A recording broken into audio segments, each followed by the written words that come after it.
వాలంటీర్లను రాజీనామా చేయించి వైసీపీ పార్టీకి పనిచేయాలని ఒత్తిడి చేస్తున్నారని పులివర్తి సుధారెడ్డి ఆరోపించారు. అదే వాలంటీర్లకు తమ అధినేత చంద్రబాబు వరాల జల్లులు కురిపిస్తున్నారని తెలిపారు. ఇక పులివర్తి రానికే ప్రజలు పట్టం కడతారని ధీమా వ్యక్తం చేశారు. ఇక మహిళల భద్రత టీడీపీతోనే సాధ్యమంటున్న పులివర్తి సుధారెడ్డితో మా ప్రతినిధి నరేష్ ఫేస్ టు ఫేస్.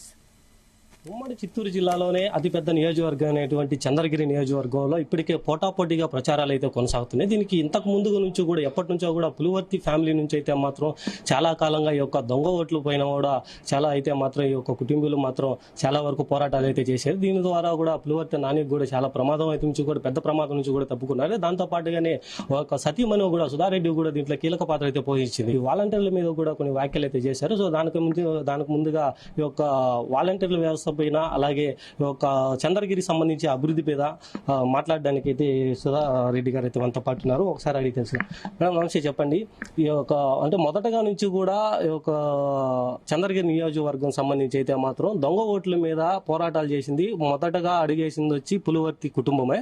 దాంట్లో కూడా మీ యొక్క సుధారెడ్డి అనేది మీరు చాలా కీలక పాత్ర అయితే పోషించారు. సో ఈ యొక్క దొంగ ఓట్లకు సంబంధించి మీకు ఎంతవరకు అయితే న్యాయం జరిగింది మేడం? 50% జరిగింది, కానీ ఇంకా 50% జరిగింది. 20,000 ఓట్స్ మనం 40,000 మీద పోరాటం చేసాం, 20,000 తీసారు ఆన్ రికార్డ్. నేను అంతకు ముందు కూడా ఒక వీడియో చేసా, కలెక్టర్ గారు ఇచ్చిన నివేదికనే చూపించా. అఫీషియల్ గా 20,000 ఓట్స్ వాళ్ళు తీయగలిగారు.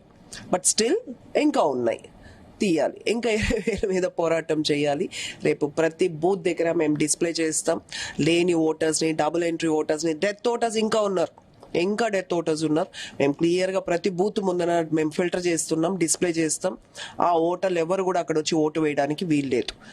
కంప్లీట్ గా అది కలెక్టర్ గారు గుర్తించాలి. సిఇఓ గారికి పంపిస్తున్నాం, ఇక్కడ ఉన్న ఆర్డీఓ గారు, ప్రతి ఒక్కరికి ఆ లిస్ట్ మేము పంపిస్తాం. అండ్ ప్రతి బూత్ ముందర మేము సైన్ బోర్డు పెడుతున్నాం. వాళ్ళు ఎవరు రావడానికి వీల్లేదు. ఒకవేళ వచ్చినా వాళ్ళు వ్యాలిడ్ ప్రూఫ్స్ తో రావాలి.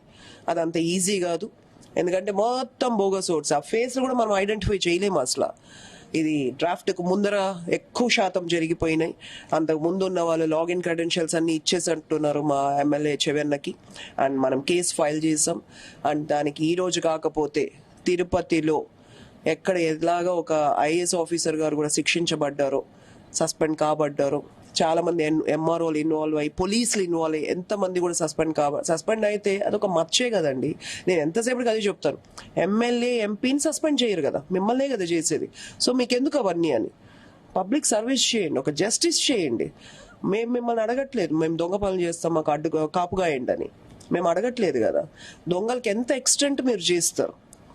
ఒక తప్పు చేయమంటే దాని హద్దులు దాటి చేస్తున్నారు, చేసేసారు కూడా, మేము కట్టడి చేస్తాం. వైసీపీ సోషల్ మీడియాలో అయితే చంద్రబాబు నాయుడు గారు ఒక వాలంటీర్లకి అయితే 10,000 శాలరీలు ఫిక్స్ చేసి మళ్ళీ వాళ్ళని కొనసాగిస్తామని చెప్పినప్పుడు ఒక వైసీపీ మీడియాలో అయితే మాత్రం ఒకప్పుడు చంద్రబాబు నాయుడు యొక్క వాలంటీర్లే వాళ్ళపైన, ముసలి వాళ్ళపైన కానీ ఇంటింటికి వెళ్ళినప్పుడు కానీ వాళ్ళపైన దౌర్జన్యాలు చేయడం, ఇటువంటి దారుణాలు అయితే చేసినటువంటి వాలంటీర్ని మళ్ళీ ఎలా తీసుకుంటారనేసి మాటిస్తారనేసి కూడా ట్రోల్ చేస్తున్నటువంటి పరిస్థితి మేడం. దీనిపైన వాలంటీర్లకి ఎలాంటి అయితే ఉండదు? నేను అదే చెప్తున్నా, ఏ వ్యవస్థ అయినా అది కాంగ్రెస్ కావచ్చు, టీడీపీ కావచ్చు, వైఎస్ఆర్సీపీ కావచ్చు, ఏదైనా ఒక సిస్టమ్ ని ఇంప్లిమెంట్ చేసినప్పుడు దానిలో మంచి ఉంటుంది, చెడు ఉంటుంది. ఈ వాలంటరీ వ్యవస్థ అన్నది పేర్లు వేరే కావచ్చు, మేమున్నప్పుడు కూడా మాకు సో పేర్లు మారుతాయి అంతే. ఇది నిజం, కొన్ని చోట్ల దాడులు జరిగింది, దాన్ని ఒప్పుకోవాలి.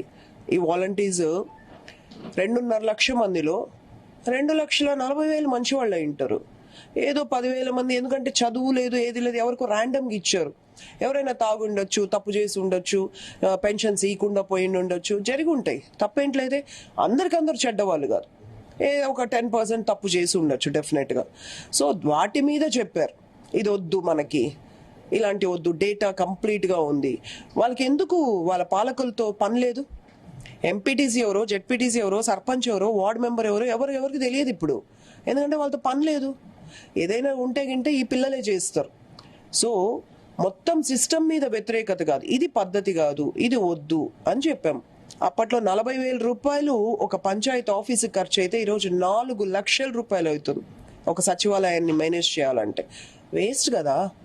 పోనీ అది వేసి మీరు ఏమైనా ఇమ్మీడియట్ గా రెస్పాండ్ అవుతున్నారా? వాళ్ళ చేతులు కట్టేశారు, వాళ్ళు ఏది రెస్పాండ్ అవ్వకుండా, వాళ్ళ డ్యూటీస్ వాళ్ళు చేయనీయకుండా, చాలా మంది ఇష్టం లేకుండా కూర్చుని ఉన్నారు ఆ స్థానాల్లో. వేరే దారి లేకుండా. సో మనం మొత్తం వ్యతిరేకం కాదు ఆ సిస్టమ్కి, కానీ మనం ఇప్పుడు అదే చెప్పాం, మీరు రిజైన్ చెయ్యొద్దు. ఈ 2 months పక్కన ఉంటే మనకు సేఫ్ చాలు. ఎలక్షన్కి 2 months పక్కన ఉండమంటే మన పైన దుష్ప్రచారం చేశారు కాబట్టి మనం అండగా వెళ్తున్నాం. 2 months తర్వాత మేము మిమ్మల్ని తీసుకుంటాం, మీతో మంచి పనులు చేయించుకుంటాం. ఒక నియోజకవర్గానికి సంబంధించి గంజాయి రహిత నియోజకవర్గం, అలాగే అభివృద్ధికి సంబంధించి కూడా దాదాపుగా టీడీపీ ప్రభుత్వం అయితే పాలనలోకి రాగానే ఒక చంద్రగిరి నియోజకవర్గాన్ని కూడా ఒక కోట పైన అయితే మాత్రం ఒక టీడీపీ జెండా ఎగరగానే నియోజకవర్గం మొత్తం కూడా డెవలప్మెంట్తో పాటు ముందున్నటువంటి పాలనతో ఇప్పుడు పాలనతో పోల్చి చూసే విధంగా కూడా డెవలప్మెంట్ చేస్తాం. అలాగే మహిళలకు రక్షణ కూడా కల్పిస్తామనేసి, అలాగే దొంగ ఓట్ల పైన కూడా స్పందించి ఒక వాలంటీర్ వ్యవస్థ మీద కూడా ఘాటు వ్యాఖ్యలు చేసినటువంటి పులివర్తి సుధాకర్ అయితే మొత్తం ఎంతసేపు మనం జీ తెలుగు న్యూస్ ఎక్స్క్లూజివ్గా అయితే మాట్లాడారు. కెమెరామెన్ భాస్కర్తో నరేష్, జీ తెలుగు న్యూస్, తిరుపతి నుంచి.